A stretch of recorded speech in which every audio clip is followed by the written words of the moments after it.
Assalamualaikum warahmatullahi wabarakatuh. Selamat pagi saudara, dimanapun Anda berada, semoga Anda dalam keadaan sehat. Senang sekali saya Rizka Devi dapat kembali menyapa Anda. Sapa Aceh dapat kembali hadir di hadapan Anda. Dengan edisi hari ini kita akan membahas terkait dengan kontribusi akademisi dalam pembangunan Aceh. Saudara, akademisi program studi doktor pendidikan IPS USK memiliki peran penting dalam pembangunan Aceh melalui riset, kajian ilmiah, serta pengembangan kebijakan berbasis ilmu sosial.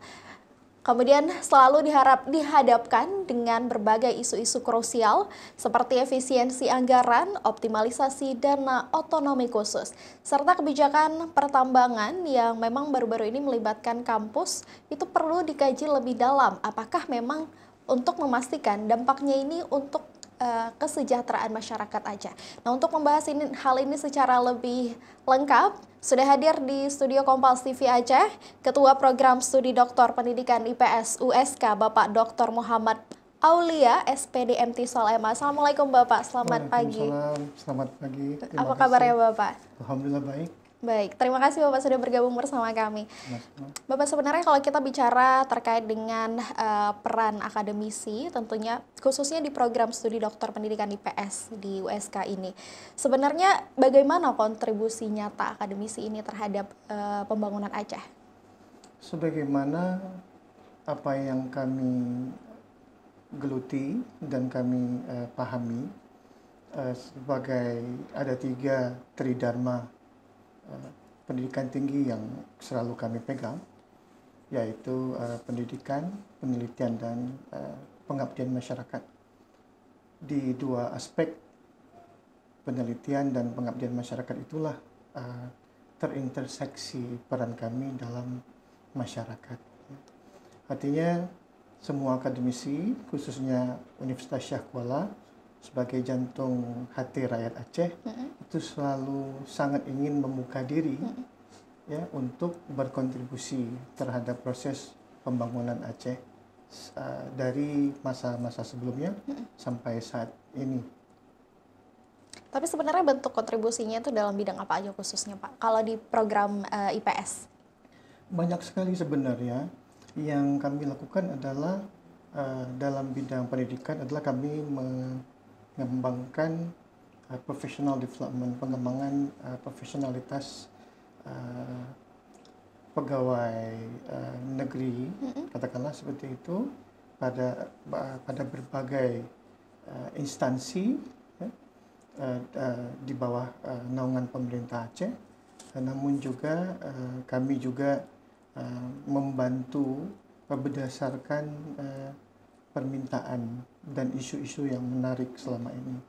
Apabila memang dibutuhkan kajian-kajian, 3 isu besar yang kami selalu gaungkan, yaitu sosial, di mana ada pendidikan dan kesehatan di situ.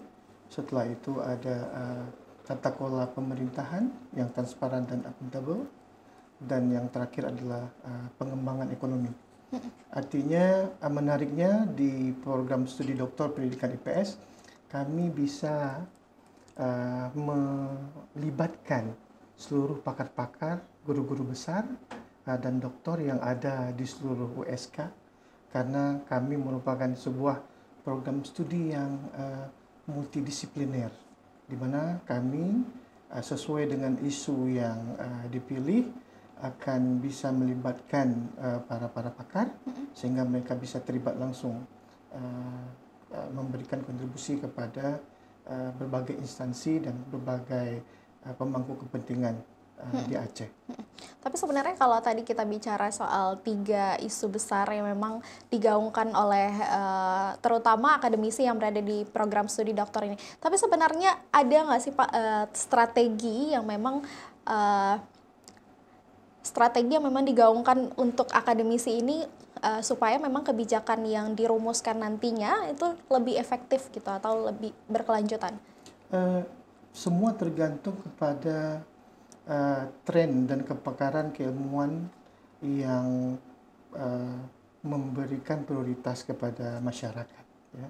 Artinya kami memang selalu melihat bahwa kualitas hidup masyarakat seharusnya lebih baik dari berbagai lintas sektor ini. Artinya pekerjaannya sangat bervariasi, ya. Artinya bisa menjadi legal drafter pada sebuah produk hukum, setelah itu bisa melihat dampak dari sebuah rekonstruksi sebuah infrastruktur, katakanlah seperti itu. Saya hanya ingin membangun pemahaman bahwa penelitian-penelitian atau pekerjaan-pekerjaan yang kami lakukan itu bukan hanya penelitian-penelitian murni atau yang disebut dengan pure sciences. Yang kami banyak lakukan adalah applied sciences, yaitu ilmu pengetahuan terapan. Di mana ilmu pengetahuan terapan ini memang didasarkan pada hal-hal hal-hal positif, ya, dan selalu mencoba untuk berupaya menjadi lebih baik, ya, dan terus berkelanjutan. Berarti memang spesifiknya khususnya ini di bagian ilmu pengetahuan terapan tadi ya, memang strateginya itu digaungkan di bidang itu. Benar. Tapi sebenarnya kalau bicara soal keterlibatan akademisi dalam perumusan kebijakan pembangunan Aceh itu seberapa jauh sih akademisi ini terlibat? Banyak terlibat, seberapa jauh terlibat. Namun dalam konteks ini kita kan tidak bisa terlalu spesifik, ya. Dalam beberapa kesempatan kita melihat ada beberapa staf ahli yang berasal dari Universitas Shah Kuala, akademisi, ada juga beberapa dan banyak kesempatan akademisi Universitas Shah Kuala, khususnya Prodi Doktor Pendidikan IPS diundang, ya, untuk melihat potensi pengurangan risiko bencana Aceh setelah 20 tahun terjadi, katakanlah seperti itu. Dan ketika melibatkan peneliti-peneliti asing, katakanlah seperti itu, dari Jepang, katakanlah, kami paling sering terlibat. Dan di saat yang sama, stakeholder kunci itu juga terlibat. Dan peran akademisi sangat besar pada hal ini. Berarti memang keterlibatan ini memang contohnya tadi seperti kita bicara soal kebijakan terkait dengan mitigasi resiko bencana setelah memang 2004 silam kita mengalami bencana tsunami. Tapi sebenarnya kalau kita kembali bicara soal kebijakan baru-baru ini hangat pemberitaannya terkait dengan kebijakan pemerintah yang memberikan izin tambang atau IUP, ya, izin usaha pertambangan kepada kampus. Sebenarnya ini apakah sejalan dengan visi misi akademik atau lingkungan? Itu seperti apa pandangannya, Pak? Baik, sangat kompleks memang, di mana saya melihat isu ini perlu diperdalam kembali. Yang saya hanya ingin sampaikan bahwa peran universitas sebenarnya adalah untuk membangun the best practice, ya, of how to do mining, kan begitu, ya. Harus kita akui sebenarnya universitas sudah terlibat jauh-jauh hari sebenarnya dalam proses AMDAL dan lain-lain. Hanya saja terkadang interest dari para pelaku usaha bisa saja bertolak belakang dengan the best practice kepakaran dari kepakaran atau keilmuan tertentu dalam mengelola tambang. Hal ini yang saya ingin sampaikan, bahwa ada ruang-ruang memang universitas sangat potensial untuk terlibat, untuk memberikan pertimbangan-pertimbangan, untuk memberikan rekomendasi, untuk melihat seberapa lama, seberapa banyak, seberapa kadar proses tambang bisa dijalankan. Namun kembali lagi tetap harus ditempatkan peran universitas itu juga bukan hanya sebagai pemberi rekomendasi, tetapi juga sebagai pihak yang bisa memutuskan, ya, sejauh mana potensi-potensi kerusakan itu akan muncul.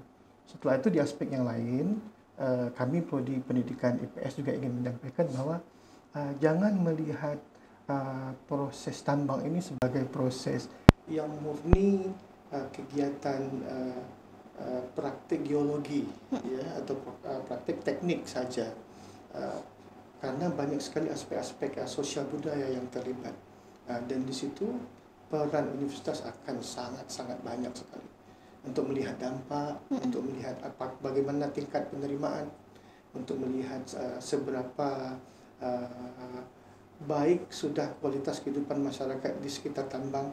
Artinya peran universitas adalah untuk mencoba untuk memperbaiki, ya, kehadiran proses pertambangan di pada suatu titik lokasi. Baik, baik. Tadi memang Bapak sempat menyebutkan bahwa konsesi tambang ini perlu diperdalam kembali. Tapi sebenarnya jika memang terrealisasi nanti, kita akan bicara terkait dengan dampak positif dan juga negatifnya untuk jangka panjang dan jangka pendek. Tapi saudara, kita tahan dulu, kita akan kembali sesaat lagi. Tetap bersama kami di Sapa Aceh.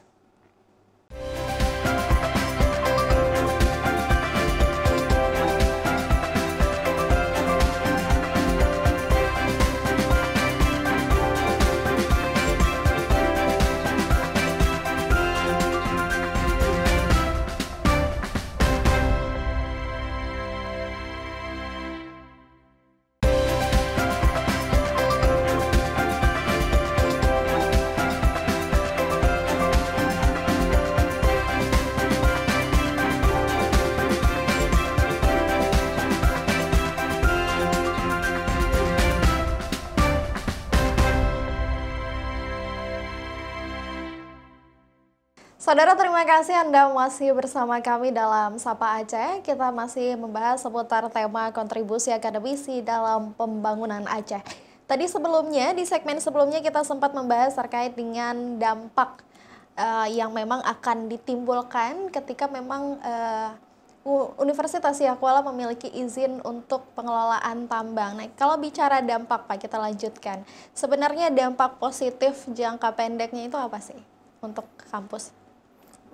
Baik, terima kasih. Pastinya karena kita memiliki program studi geologi yang masih tergolong baru, dampak positifnya otomatis program studi itu pasti akan lebih berkembang. Proses akselerasi dari program studi ini pasti akan terbantu dengan isu yang juga menarik, ya, akhir-akhir ini. Kemudian dengan adanya prioritas pada program studi ini, maka otomatis universitas juga akan terus berkembang dan memberikan perhatian khusus pada prodi ini.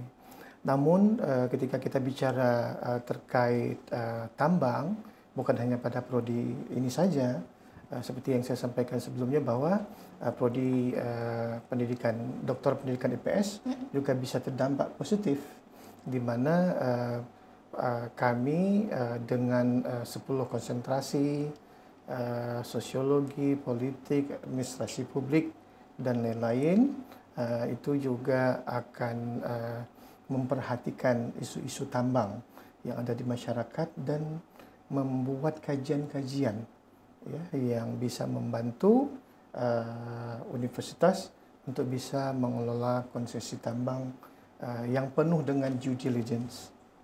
Tapi kalau tadi bicara jangka pendek, tapi untuk jangka panjangnya itu seperti apa, Pak, dampaknya? Otomatis sebagai sebuah organisasi, ya, meskipun universitas, pastinya kami juga akan melakukan perubahan-perubahan positif.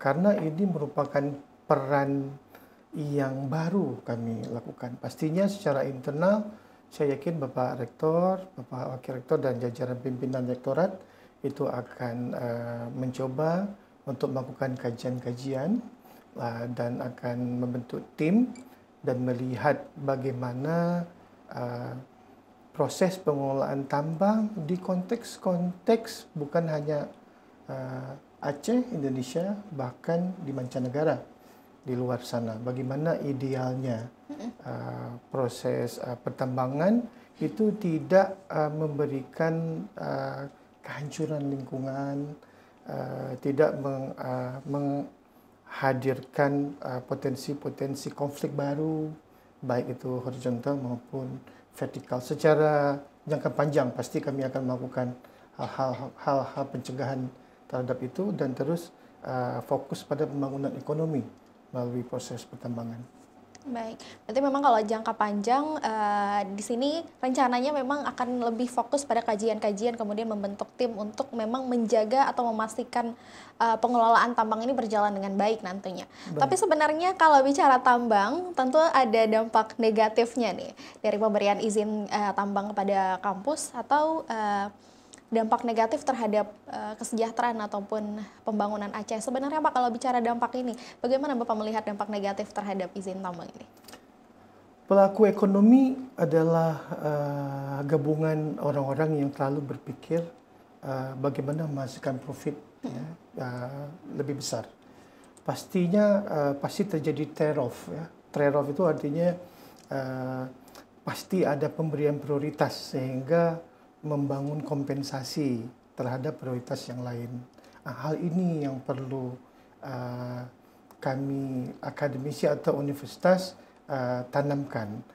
Apabila kami jatuh pada lubang yang sama, artinya tidak ada perbedaan antara pengelola tambang dengan identitas universitas dengan corporate. Di sini yang paling menjadi perhatian bagi kami universitas, khususnya Universitas Shah Kuala, untuk melihat bagaimana due and diligence, bagaimana evaluasi dampak kepada masyarakat, bagaimana dampak-dampak sosial beririsan dengan proses pertambangan, bagaimana baik itu dalam jangka pendek, menengah, dan jangka panjang. Jadi hal-hal itu yang terus kami ingin prioritaskan. Baik, berarti memang untuk menjaga bahwa meminimalisir adanya dampak negatif ini memang sejak awal dari pihak WSK sendiri sudah mengevaluasi dampak-dampak sosial yang nantinya akan terjadi begitu ya? Benar-benar. Artinya pada saat ini kami mungkin sudah memiliki penelitian-penelitian sebagai pemetaan awal, namun belum melakukan sesuatu hal yang sangat komprehensif. Namun apabila kami sudah mulai menjajaki peran baru ini, kami akan melakukan hal yang lebih komprehensif dan melihat peran pengelola konsesi tambang ini lebih holistik dan lebih mendalam lagi, begitulah kira-kira, tanpa mengorbankan masyarakat, tanpa mengorbankan lingkungan juga. Baik. Berarti memang kita akan mencari solusi yang memang sama-sama bermanfaat untuk masyarakat dan juga untuk kampus gitu. Tapi kalau kita kembali bicara, ini isu yang masih hangat, tapi kita kembali bicara isu yang agak lama. Kita bicara terkait dengan efisiensi anggaran daerah dan pemangkasan dana otonomi khusus. Sebenarnya bagaimana akademisi melihat rencana pemerintah dalam efisiensi pemangkasan anggaran daerah ini? Baik.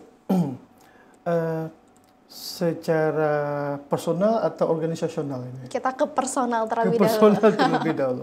Secara personal saya melihat bahwa otonomi khusus merupakan hak pemerintah Aceh yang merupakan perwujudan dari perdamaian, di mana turunannya adalah undang-undang pemerintah Aceh, dan kami merasa, saya secara pribadi, bahwa pemotongan otonomi khusus itu memang sangat kita sayangkan. Ya. Kami melihat alangkah lebih baiknya apabila mungkin sumber-sumber lain bisa dialihkan untuk dipotong dibandingkan dengan otonomi khusus. Mengapa? Karena kita melihat sampai sejauh ini pasca perdamaian Aceh masih belum begitu signifikan berubah. Dan saya secara pribadi ingin menyampaikan bahwa kita masih membutuhkan dukungan dari pemerintah pusat, khususnya dukungan dana otonomi khusus ini. Secara organisasional, saya ingin sampaikan bahwa bisa saja memang ada pengalihan-pengalihan penggunaan penganggaran di mana mungkin ada prioritas-prioritas lain yang diberikan, khususnya prioritas-prioritas program pemerintah Bapak Prabowo dan Bapak Gibran Raka Buming, di mana pastinya prioritas-prioritas program kerja beliau yang tercantum pada Asta Cita itu memang yang harus diberikan privilege lah kalau boleh saya katakan, sehingga korbannya adalah otonomi khusus yang kita alami pemotongan. Berarti memang secara opini bahwa memang alangkah lebih baiknya pemangkasan dana ini tidak dilakukan di dana otonomi khusus, tapi bahkan dialihkan untuk program-program yang dari program Prabowo saat ini, Pak Presiden Prabowo saat ini. Benar, karena harus kita akui sangat vital sekali dan sangat riskan sekali. Saya secara pribadi melihat apabila dana otonomi khusus ini katakanlah dialihkan, ya, terkesan sekali bahwa ketika masih banyak PR-PR, masih banyak tindak lanjut, masih banyak program kerja di level provinsi yang perlu diperkuat atau diperbaiki, sehingga membutuhkan dukungan dana yang sangat besar sebagai dukungan utama atau kebutuhan resources utama. Namun di saat itu hal ini terjadi, sangat disayangkan sekali. Namun kembali lagi kita mencoba juga memahami rasionalisasi yang diajukan oleh pemerintah pusat, sehingga pemerintah pusat ingin sekali menggunakan dana itu terhadap program kerja mereka. Tapi sebenarnya di sisi lain, saya melihat sebelumnya Bapak mengatakan ini sangat disayangkan. Tapi apakah sebenarnya Bapak bisa melihat ada sisi negatif, sisi positifnya, maaf, mungkin ada sisi positif yang bisa Bapak lihat dari pemangkasan anggaran ini, selain mungkin programnya yang memang sangat disayangkan tadi? Baik, yang pertama sisi positifnya, para pemimpin Aceh, Bapak Haji Mualim, Bapak Haji Fatfullah Daud, bisa melihat bahwa dana otonomi khusus memang punya batasan waktu yang sangat sempit, ya, di mana waktu yang tersisa sudah sangat sedikit, namun di saat yang sama juga sudah terpotong, ya, karena program kerja pemerintah pusat. Oleh karena itu, proses efisiensi dan pemberian prioritas pada program kerja pemerintah daerah Aceh sudah harus ditentukan. Jadi bukan hanya pada kegiatan-kegiatan belanja negara, tapi fokus kepada, kalau kami dalam kegiatan ini sangat ingin menyampaikan bahwa fokus pada pemberdayaan ekonomi, fokus pada pemenuhan sosial, pendidikan, kesehatan, budaya masyarakat Aceh, dan terakhir adalah fokus pada tata kelola pemerintahan yang transparan dan akuntabel. Karena 4 aspek ini saling terkait untuk mencapai masyarakat Aceh yang lebih baik ke depan. Berarti memang sebenarnya positifnya adalah di sisi pemangkasan anggaran ini dapat dikerucutkan lagi fokusnya kepada tadi pemberdayaan ekonomi, kemudian sosial, pendidikan, dan juga tata kelola pemerintahan. Berarti memang ada dampak positifnya gitu kan. Tapi sebenarnya nanti kita akan bicara lagi terkait dengan apa sih solusi yang sebenarnya bisa ditawarkan oleh akademisi untuk kemudian kita bisa mengoptimalkan anggaran tersebut. Kita akan bicara terkait dengan hal ini sesaat lagi, saudara, tetap bersama kami di Sapa Aceh.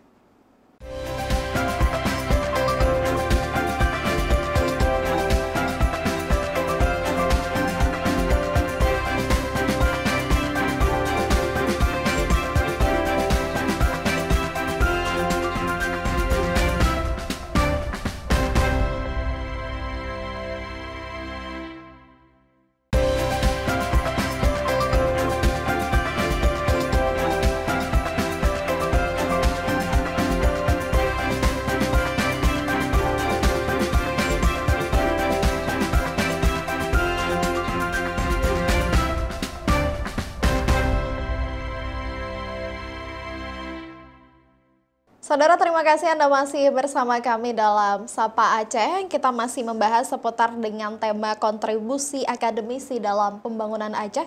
Tadi di segmen sebelumnya kita sempat membahas terkait dengan bagaimana akademisi melihat rencana pemerintah terkait dengan pemangkasan anggaran, dan kemudian kita akan lihat solusi apa sebenarnya yang bisa ditawarkan oleh akademisi untuk mengoptimalkan anggaran pemerintah ini. Bapak bisa dilanjutkan?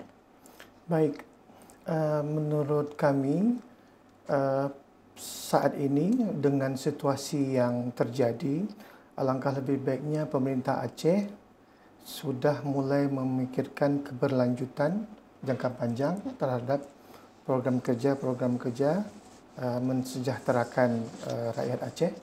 Satu hal yang coba kami tawarkan adalah dengan mengelompokkan isu-isu sosial yang terintegrasi satu sama lain dalam penganggaran, yaitu spesifik adalah melakukan strategi penggunaan dana abadi dalam penganggaran program kerja 4 isu ini. Pertama, isu pengembangan ekonomi, yang kedua sosial, pendidikan dan kesihatan, dan yang ketiga tata kelola pemerintahan yang transparan dan akuntabel.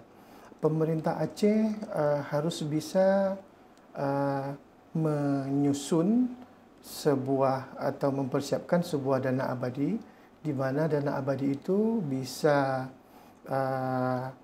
diinvestasikan sehingga hasil investasi tersebut bisa digunakan untuk mendukung program kerja di 4 sektor ini. Kemudian selanjutnya yang juga kami tawarkan adalah terintegrasinya 4 sektor ini. Kami akademisi, pakar-pakar ilmu sosial itu selalu melihat bahwa 4 sektor ini tidak bisa terpisah satu sama lain. Tidak mungkin generasi penerus kita terdidik apabila mereka tidak sehat.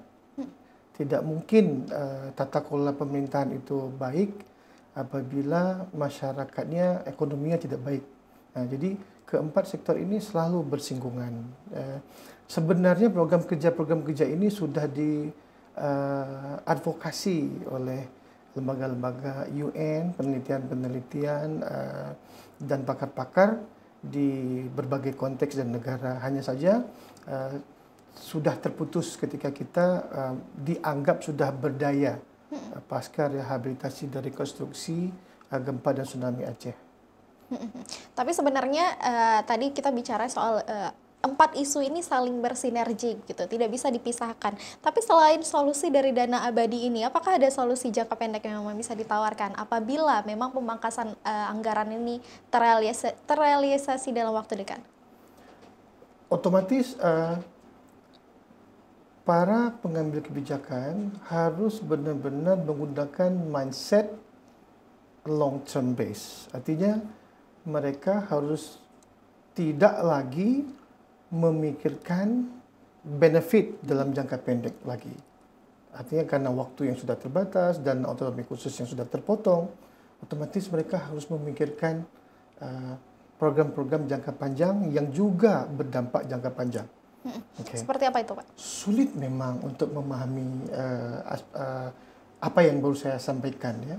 Karena begini, karena para pengambil kebijakan ini kan individu-individu yang punya orientasi juga yang berbeda-beda. Paling tidak, mohon maaf kalau ingin saya tekankan, kalau tidak jangka panjang, paling tidak mereka-mereka semua harus juga memikirkan, bertoleransi lah untuk berpindah dari jangka pendek ke jangka menengah. Dari sisi mereka. Namun dari sisi masyarakat, program kerja itu akan berdampak jangka panjang, seperti itu.